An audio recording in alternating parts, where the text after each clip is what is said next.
خدمت میں لگ جاتے ہیں تو میں نے کہا سب سے معرفت وجود اپنی ذات کو پہچاننے کے لیے پہلے جانو کہ یہ ذات ہے کیا. تو کل جن کو یاد ہو میں نے کہا تھا یہ مت پوچھئے کہ انسان کیا ہے، یہ سوال کریے کہ انسان کیا نہیں ہے. تو پہلا سوال کیا کہ انسان پتھر نہیں ہے پر پتھر کے کمالات کو رکھتا ہے. انسان درخت نہیں ہے پر جتنے کمالات درخت میں ہیں انسان ان کو رکھتا ہے.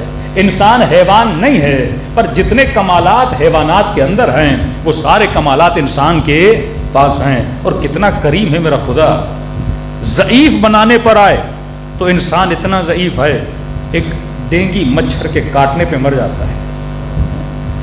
انسان اتنا ضعیف ہے ایک سانپ سے ڈس لے انسان مر جاتا ہے. یہ اس کا مقام ضعف ہے. اور انسان جب طاقتور بن جاتا ہے تو طاقتور اتنا ہے کہ جہازوں کو اڑاتا ہے، یہ سفینوں کو دریا میں چلاتا ہے، یہ بڑی بڑی جنگوں کو فتح کرتا ہے. لیکن ذرا سوچو وہ جو کمال ہے جس سے تو جہاز اڑاتا ہے، جس سے تو سفینے چلاتا ہے، وہ کمال جسم نہیں ہے. تیرا جسم ضعیف ہے. اسے سانپ ڈس لے جسم مر جاتا ہے، ڈینگی کا مچھر کاٹ لے جسم مر جاتا ہے، کیونکہ جسم ضعیف ہے. اور جس کمال کے ذریعے سے تو جہازوں کو اڑا رہا ہے وہ کمال جسم کا کمال نہیں تھا، وہ کمال تیری عقل کا کمال تھا.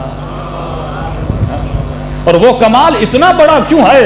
کیونکہ عقل مخلوق دنیا نہیں ہے، وہ جہاں سے آئی ہے وہ بھی با کمال تھا، لہذا اس کا اثر بھی با کمال ہے. لیکن جسم جہاں سے بنا ہے یہ دنیا مقام ضعف ہے، لہذا خدا کبھی کبھی تجھے تیری کمزوریاں بتا دیتا ہے کہ تو مچھر کا مقابلہ نہیں کر سکتا، تو کورونا کا مقابلہ نہیں کر سکتا، تو سانپ و بچھو کا مقابلہ نہیں کر سکتا. اور جب کربلا کے میدان میں آتے ہو، جب مقابلہ کرنے پر آتا ہے انسان تو بڑے سے بڑے ظالم کا مقابلہ بھی کر لیتا ہے. تو شاید کوئی کہے کہ کربلا میں امام حسین علیاذ باللہ جنگ کو ہار گئے تھے کیونکہ وہ ظاہری طور پر جسم کو وہاں پہ دیکھ رہا ہے کہ کٹ رہا ہے، لیکن حسین روح کی بلندیوں کو دکھا رہے ہیں کہ جسم آیا ہی فنا ہونے کے لیے تھا، روح آئی بقا کے لیے تھی. تو اگر تو کمالات روحانی کو حاصل کرے گا خدا تجھے بقا عطا کرے گا. اور کمالات جسم کے پیچھے جائے گا تو جسم ہو بنا ہی فنا کے لیے تھا، اور اگر ان کمالات کے پیچھے جائے گا تو تو بھی فنا میں مل جائے گا. صلوات پڑھے محمد و آل محمد.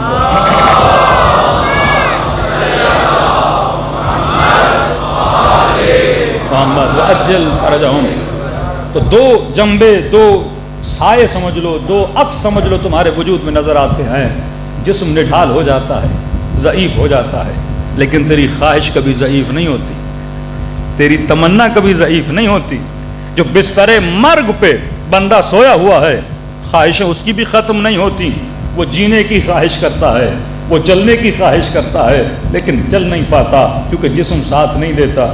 وہ سال ہر سال جینے کی خواہش کرتا ہے لیکن جسم ساتھ نہیں دیتا.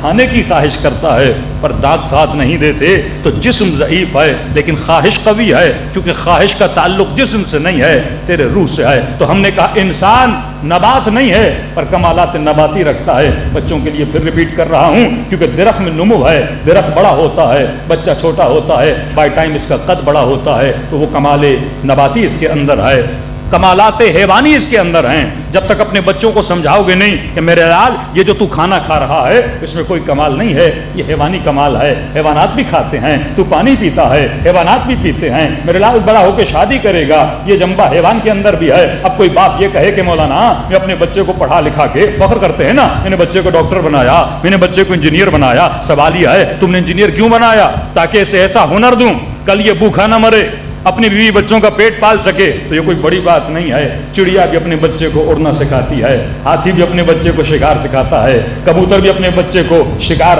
کرنا سکھاتا ہے تاکہ وہ زندہ رہ سکے. وہ اسے ہنر سکھاتا ہے تاکہ یہ کبھی بھوک سے نہ مرے. ہر حیوان مرنے سے پہلے اپنی اولادوں کو ہنر سکھا کے جاتے ہیں تاکہ یہ سروائیو کر سکے اس دنیا میں. اگر تم نے بچے کو ڈاکٹر بنایا یہ کمال نہیں ہے، اگر تم نے بچے کو انجینئر بنایا یہ کمال نہیں ہے. کمال بشر کیا ہے؟ کمال بشر بشر یہ ہے کہ وہ کمال جو حیوان کے اندر نہیں ہے پر وہ کمال انسان کے اندر ہے. وہ کمال یہ ہے کہ حیوان تربیت پانے کی صلاحیت نہیں رکھتا, انسان تربیت پانے کی صلاحیت رکھتا ہے. دنیا میں کسی شیر کو تم ڈرائیونگ کرنا نہیں سکھا سکتے, تم اسے انجینئر نہیں بنا سکتے, تم اسے ڈاکٹر نہیں بنا سکتے, کیونکہ وہ محدود تربیت پانے کی صلاحیت رکھتا ہے. یہ واحد وجود انسان ہے جو لامحدود تربیت پانے کی صلاحیت رکھتا ہے. اب کمال یہ نہیں کہ تم نے بیٹے کو انجینئر یا ڈاکٹر بنایا, کمال یہ ہے اسے ڈاکٹر بناؤ, انجینئر بناؤ, S P D S P بناؤ, لیکن ایسا ایس پی بناؤ جو کبھی رشوت نہ لے, ایسا ڈاکٹر بناؤ جو کبھی غریبوں کا حق نہ مارے.